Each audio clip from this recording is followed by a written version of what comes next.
Hi everyone, I am back here to show you, and please excuse the sunlight. I have to take my quiet moments when I get them.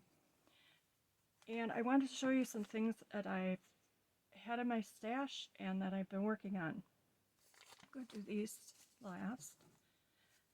Sometimes I get things here that I'm really not sure what in the world I want to do with them. So I've been trying to sit down and find ways to use these things. This is from 1892. It's a monthly historical magazine, and it's about genealogy, history, archaeology, notes, and queries. And it is from the Salem Press. So it is from out east. And these are not in the dust shape. I am going to list them for sale, but you would need to back them with something or use them for collage. They've got some wear. A lot of these pages would probably be okay, and they mostly are writing. They don't have prints or things, but whoop, look at all the different font. There's just so much in here, and it may not be something you would want to read, but they're just really cool. They're old, and I think you might like them. It's the New England Historic Genealogy Society from Boston. Each number contains not less than 96 pages and an engraving on steel. So don't discount things when you find things like this. So what have I done with them, you say? Let me show you. I have paper clips on them so I keep them together. I have been working on trying to figure some of this out. Making sure you can see. Okay. Okay, well that's kind of a different one. I've been doing tags and such. So this is what I've done. You start out with the blank pages. An ancient marine protest. You all know where that's going, into my shipbooks. This is winter, so I might add that to a winter journal that I'm working on. And I took this page and backed it with a file folder. And I did that with this one, and then I just put a napkin over it. I didn't do anything fancy. I just put glue stick on the paper, put the page down, and then more glue stick, and I put the napkin down. I'm not clever, it's not my idea, but I think I watched Hazel do that. And then I just kept going. So I did several of these, and then I used them to do different things. I think this is going to be a pocket.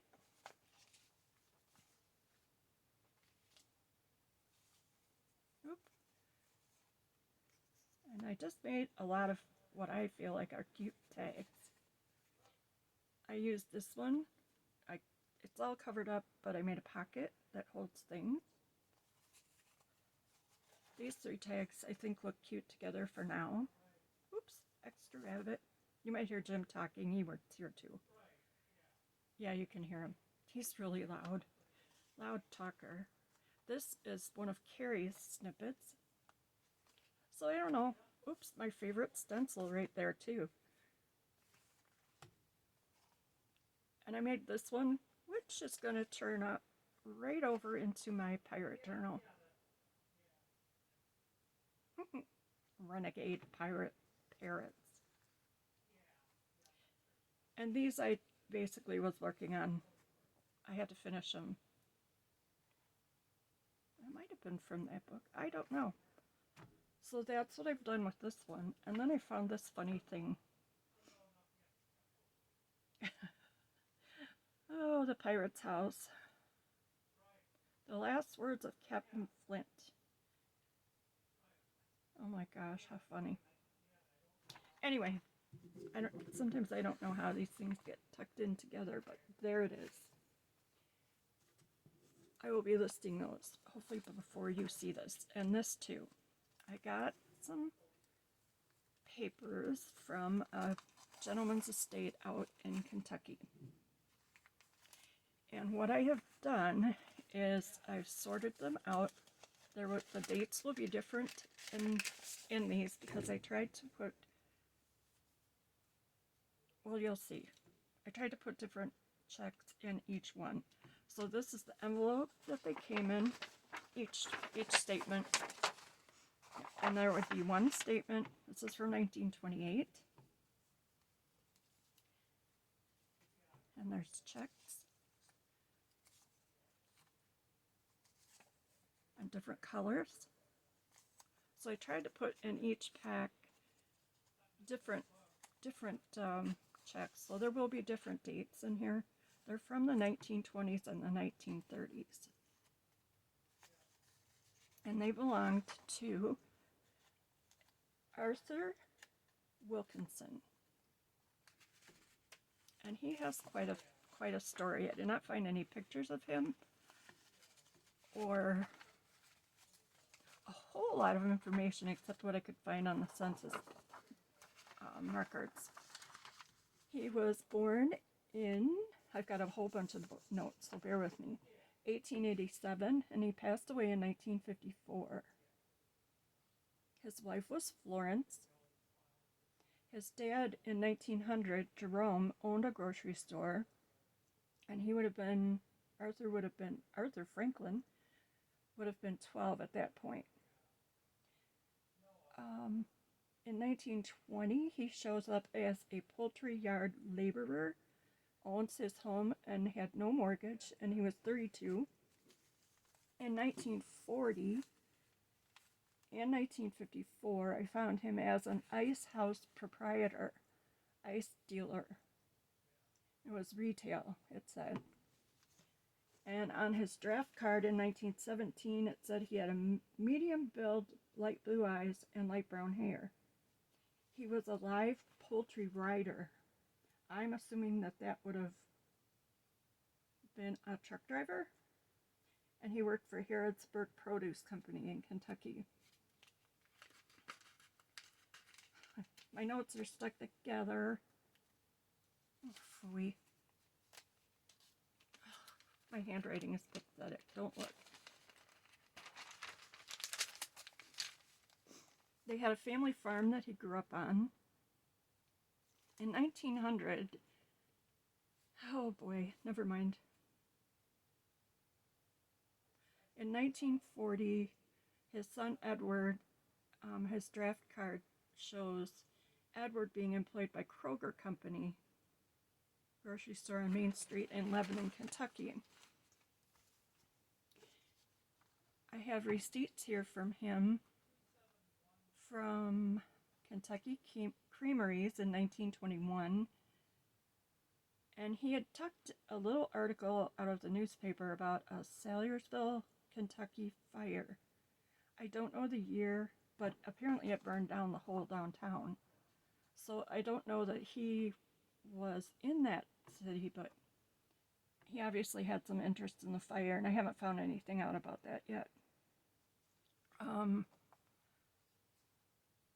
He had children, 3 boys and 1 girl. And that's what I found so far. So the packs will include the information about him. I just thought it would be fun to have and, I don't know, keep his history going a little bit. What do you do with old money and checks? She said. I worked on that too. These are envelopes, and I will be stuffing them with ephemera. Whoops, shaky hands. When I send out Happy Mail and ephemera. So I just use a magazine page, a book page, a check that I had backed on a piece of paper, and that's that. I think Route Pursuit is where I watched her make these envelopes. Another one, again, a pretty book page. This will probably be a pocket or just a page. Depends on the journal. This I don't know where it came from, but I popped it on a piece of the paper from the bank. Oh gosh, I've got a mess here, don't I? Oop. This will be a tag or a whatever it wants to be. Then I took some checks that had the corners removed, and I used them, I backed them on paper, and then I just put them together in little booklets that I can slip into journals. Just a few pages, some washi tape. So I did a bunch of those. I did a few apparently. And then I have others that I can make into tags or more booklets or whatever. They're all mounted up on some paper and backed so that they are ready to roll. And this is just too cool. When we had some cute fish I cut out of a page of a children's book, and I don't know why, I just thought that was fun. These could be tags or pockets or belly bands. There's another. And this I just put together with some old music paper. The paper itself was not able to just be used, and I kept the parts that had the craziest wear on them, and I made some tags. This is another one. I saved the parts that had the tape, and they're just a tag. It's a little vintage trim and a cute dog jumping for joy because he had the bone. And then here's some more of that. I really think those fish are adorable. So let's see what else I can show you. I've been kind of busy. Maybe. I've been a little busy. Hold, please. Oh, let's look at this. I have never seen Georgie books, and you all probably have, but I'm new to them, and I think that they are just fun. Georgie and the Robbers by Robert Bright. And I'm not sure it shows the illustrator. This is from 1963. And it doesn't tell me the illustrator, but check him out. He is adorable. The paper is wonderful, and it's blue ink all the way through the book. And it's all about robbers coming to the farm. He lives in the attic of this farm with all of the old things. Can you see? I think so. Robbers came, and they loaded up all the fancy antiques. And Georgie, that really made him upset. They ran after the truck, but the robbers were so fast they would have gotten clean away if it hadn't been for Miss Oliver, the owl. Oliver. She flew high under the moon and watched them, and then she heard a bang. The robbers' truck had a blowout, so they brought their truck to the barn. They chased the cow out of her house, and then Georgie and his pals went to that farm, and they were trying to figure out how to scare the robbers. Then they found a tarp, and they all flew through the barn, scared them, got them to run out, and they met up with a huge ghost. The cow was covered with the sheet. Georgie stood on top, and he was a big ghost. He scared them away.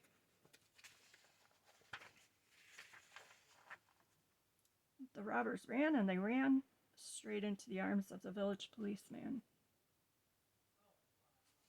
He ran home to tell the mice how he scared the robbers. The same nights, they got everything back in the house, including the things in the attic. It was properly cluttered and all the nice old things so that no one could bear to part with. He stood on the trunk and showed the mice what happened at the cow barn over and over and over. Every night he creaked the stairs and squeaked the parlor door. But although Georgie knows, and the mice know, and Herman knows, and Miss Oliver knows, and the cow knows, and although you and I know, not even until this very day do the Whitakers know who scared the robbers. I love it. I'm going to send that out to my friend Sarah, who has a collection of these, and she's never seen this one. So I figured it belongs in her collection. And I am going to end this one here.